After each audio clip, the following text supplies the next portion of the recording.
I'm Susan Morris. I am the third of 5 children of Ralph and Dorothy Morris, and it's their stories that I'm going to tell you today, ending up back with me. My mother, Dorothy Schechter, was born in 1922 in a small town in western Kansas called Jetmore. She was the third of 7 kids, but significantly the oldest daughter, which means as she grew older, she took on a lot of responsibility for childcare, housework, etc., and really looked forward to getting away to college, which she did in 1939 at age 17. She went to Sterling College where she studied music, piano, and organ, had a wonderful social life, met a man named Bob Pinkerton, dated him for that year, went back the second year, decided to shift her studies to teacher certification so that she could get a job because she knew she couldn't pay for all 4 years of college. At the end of that second year, she got jobs and worked for the next 2 years in one-room schoolhouses in rural Kansas.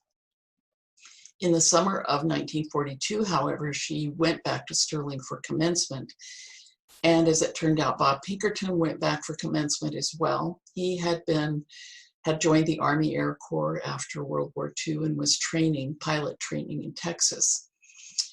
So they re-met and they rekindled their romance, and it became very serious. After many letters and her visiting Texas a couple of times, they decided to get married in the summer of 1943. So they did. July 1943, they got married. She moved to Texas to be with him. In September, 2 months later, he went up in his plane for a training exercise and ran into an unexpected storm. The plane went down and he died. So she was a widow at age just 21. She turned 21 just before he died. He had always wanted her to return to school if possible, and with the money she got from his life insurance, she was able to do that. She told me many years later when I was in high school, she sobbed one day telling me that she had miscarried at Bob's funeral, which made it even a sadder experience than I already knew it was.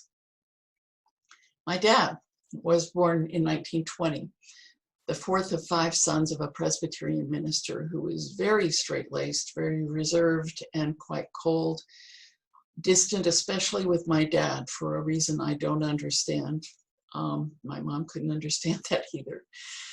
But the family traveled to various ministries around the country. He had a good time with his brothers. Fortunately, his mother was pretty affectionate.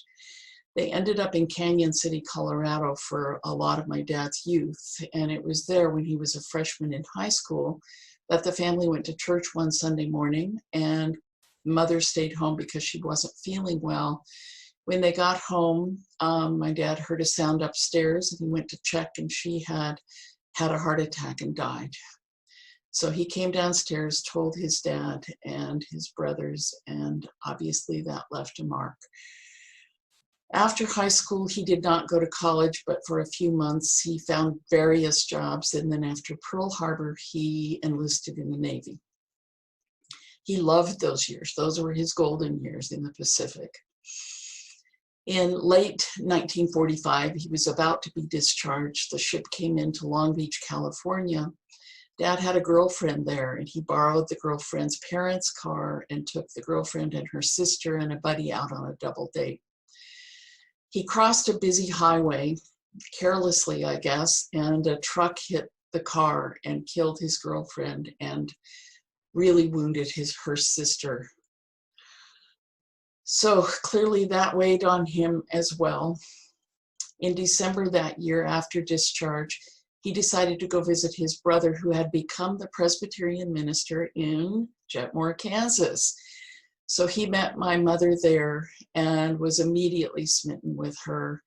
She finally reciprocated after letters and visits, and they married in July of 1946. His father officiated at the wedding and strangely took my mother aside to say to her, "Boy, I hope you can do something with him. I never could." So what they brought into this marriage, Mom really brought Bob into the marriage. We knew Bob from pictures. We knew his parents as distant grandparents. My older brother who was born the year after my parents married, actually thought he might be Bob's kid. So he was very present to her, and she carried the grief, and she carried a lot of anger. She was angry very often, mostly with my dad, but often with us as well. My dad, of course, saw himself as to blame for many things and had a lot of shame and constantly apologized. Fast forward, 1979, I meet Richard. We knew early on that we needed help in our relationship. We had a clear spark, but we had issues, and started seeing a counselor before we were even married. We married in 1983, had our son in 1986, our daughter Katie in 1987. And when Katie was a month old, Richard got the biggest case of his life, had to give up all his other cases, started working 6 or 7 days a week, and left me with the kids. And at that moment, I realized how much my mother's behavior had imprinted on me. I became very angry, blaming.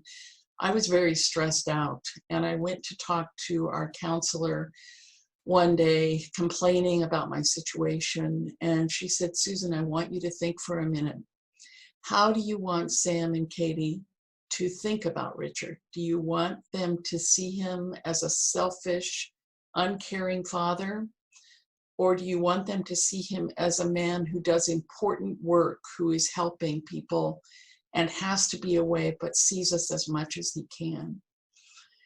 And with that, I was suddenly able to see how much of my behavior, of my mother's behavior, was showing up in me, and to make the decision to not be that way with my kids and with Richard. I retain a lot of my mother, the good and the bad parts, but I'm so happy to have let that one go. Thanks.